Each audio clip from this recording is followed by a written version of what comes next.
here I am down in North Carolina. Yes, sir. Could I do that with my 10 acres of land and say, hey, this is how I want to do it? Even though, and let me ask you this. Okay, so what if you've got a bank note on that land? What happens then? We'd have to look at that and to, kind of examine that. But if it's within the boundaries of Cherokee country, and there is a judicially established map made in 1978 that shows the exact boundaries. This is in consolidating all these treaties, the land that belongs to them. If you're within that boundary, just like if you're within the boundaries of Dakota country, that person, no matter how much land he has, could donate that back as a friend and ally to, let's say, Dakota, our Sioux Nation of Indians. And then we, in turn, would make an agreement with him. Now, all this is under friends and allies. It's not no business transaction. But if you have an existing business there, we have to understand what that is. We do not want anything that's going to contaminate the earth, the air, the water, the animals. We don't want that, or the humans. Right. We don't want that kind of business there.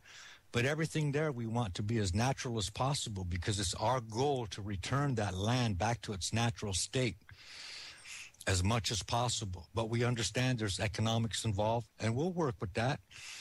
We've always worked with our allies.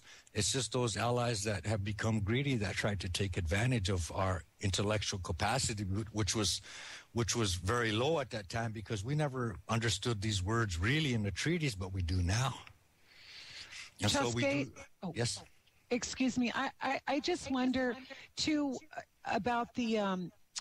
Can you talk a little bit about the difference between, like, say, the Black Hills Treaty Council or these different, like the Cobell lawsuit, and how that interacts with what you're doing, or how it's different from what the United Nations of Turtle Island Federation is, so that people understand the difference between the entities and the role that they're playing in the big picture.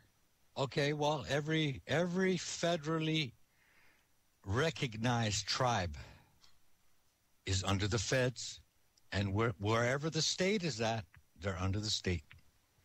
So being under somebody, you cannot assert a treaty or the treaty rights, because that treaty was made with a nation of Indians, Sioux Nation of Indians, Cherokee Nation of Indians.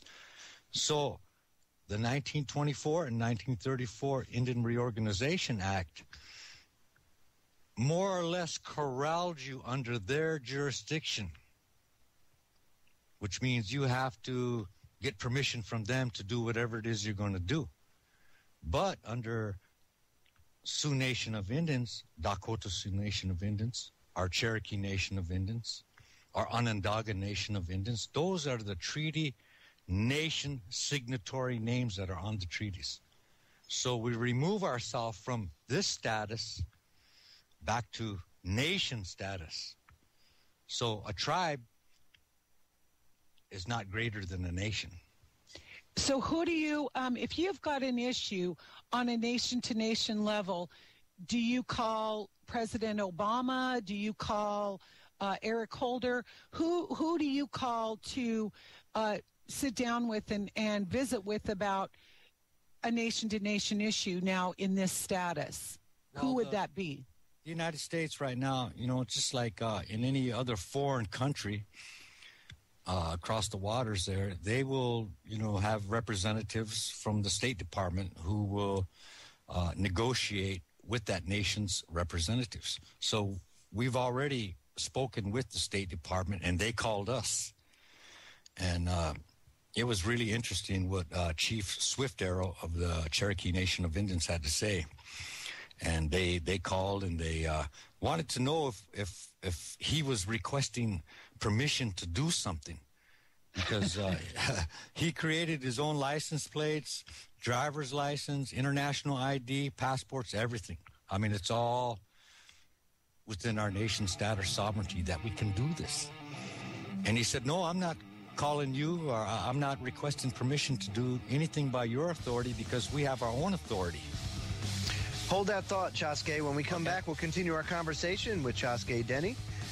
You're listening to Freedom Link Radio on the Orion Talk Radio Network. Don't go away, folks.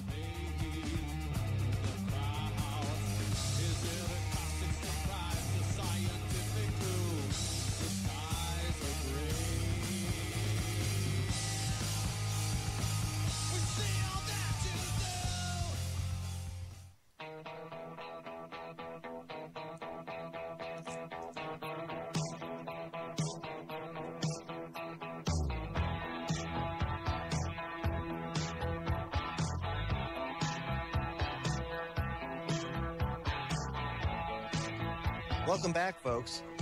It's an absolutely fascinating conversation we're having tonight. And, Gwen, this is the kind of talk that we need now. And I know it's kind of, it's off subject. Everybody thinks of, well, we need to be focused on the politics of everything and the latest news and the headlines. But there's a lot of things that go on behind the scenes that people don't understand or people don't realize. And I mean, here we have a history of a people that were oppressed and demonized and cleansed. I mean, you want to talk about ethnic cleansing. I mean, we had that happening hundreds of years ago. And I'm very glad to see that there's some movement in trying to reclaim their sovereignty and take their land back and take their power back and kind of separate themselves, not so much make enemies, but to separate themselves from the corporate beast, I guess you could say. Well, and not only that, it gives us an opportunity to address the issues of genocide and rebuild our nations again. We've lost so much of our culture and our history, and the people have been scattered to all four directions of the wind, and it gives us an opportunity to heal in ways that we haven't had that opportunity ever since the dark continent of Europe graced us with their presence, Absolutely. Now, Chaska, we were just talking about how people could take this power back or exert their sovereignty through being a friend and ally. And how long has this movement been underway, and how successful have you guys been in exerting your sovereignty? Okay, well, it started out through Chief Robert Swiftdale Rose of the Cherokee Nation of Indians in 2002. And since then, we asserted the Treaty of 1630 with the Queen of England, who stated that the indigenous nations were free to travel on the Great Turtle Island. And it wasn't a right, it was a birthright. And so utilizing that particular royal proclamation by the Queen of England of 1630, then he decided to put it to the test, which he did. And at first, you know how it is when you're in a place that is not educated to treaties. Well, they're going to try to exert their authority over you. And they did that to him, and they did some, scandalous things, which is now being addressed with the State Department. and this should be no surprise to anybody, especially listening to this show. Yeah. The demonization of people that are actually trying to make a change. Yes, but go ahead. And so eventually he overcame that. He won it. And then in 2007, down in Tampa, Florida, one of our citizens was pulled over by the Highway Patrol, and they confiscated his ID and his passport and his driver's license. But I want to read you what they said. And this was by email. And they said, this email is to confirm the return of the Onondaga government tag, UN0028, and the driver's license of Chief William Lazur. These items were returned on March 28, 2007 at the Florida Highway Patrol office located at 11305 North McKinley Drive, Tampa, Florida. These items were seized by Damian Hunt on March 17th. In addition, I apologize on behalf of the agency for any inconvenience this may have posed upon you and Chief Lazur. If you have any questions, please do not hesitate to contact me. Thank you. Lieutenant Jacqueline R. Freeman, Florida Highway Patrol, District Shift Commander, 813-632-6859-263. Fax, 813-631-4162. Woohoo, a win. Well, that was one of 12, and we won over in Hawaii. We won up in Canada even. So you have a lot of precedent here. This isn't just something that's just getting underway. You actually have a good, solid track record of success so far, and that's something to be said. I mean, if they're coming out and openly apologizing for trampling on the rights of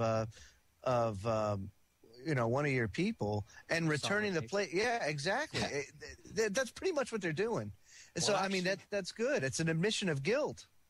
Actually, in 1993, under the Oklahoma Tax Commission versus the Sac and Fox Nation, and that's at 508 U.S. 114, 1993, they stated that Indians do not have to pay for license or the tags because it's within Indian country. So this is why this terminology, Dakota country, Cherokee country, Onondaga country, all these countries were within the treaties. And so we know that the states, it's their job to tax you for this, that, and the other. But by treaty, they could not tax us. So once we're out from under them and back into treaty status, then we can extend this to our friends and allies who can travel as a friend and ally with our plates and our license and our IDs wherever they want to go. Gwen, this is fascinating stuff. I told you we need to. As long as they're a friend and ally, as long as they're a friend and ally and they're in our database, California has agreed to share information with us. But if you look at that judicially established map of California, it says the whole state, Indians of California. Now, Chaska, they also aren't there a couple of states too now that have acknowledged that you have superior authority in their states above and beyond their laws? Yes, it's a matter of time. There's Virginia, West Virginia, Tennessee, and North Carolina have all acknowledged Cherokee Nation of Indians as being the sole government. Now they have Eastern Band Cherokee in North Carolina, but that's under the states. But Cherokee Nation of Indians has been identified because of these treaties, because of our paperwork, because of these precedences being set. They acknowledge that. And so what we're saying is we're not trying to start a revolution or anything like this. We're not trying to do that. What we're trying to do is establish this reciprocity that must exist in treaty making. And that even though one nation might be larger than the other, that doesn't mean it's supposed to bully that nation. Right, that'd be like the state of New York bullying the state of Rhode Island because Rhode Island's a tiny little nation. I mean, it's still correct. It's still a state. It's still sovereign unto itself. The state of Rhode Island has nothing to do with the state of New York. So, and in that, I totally understand. And I think it's just fascinating that that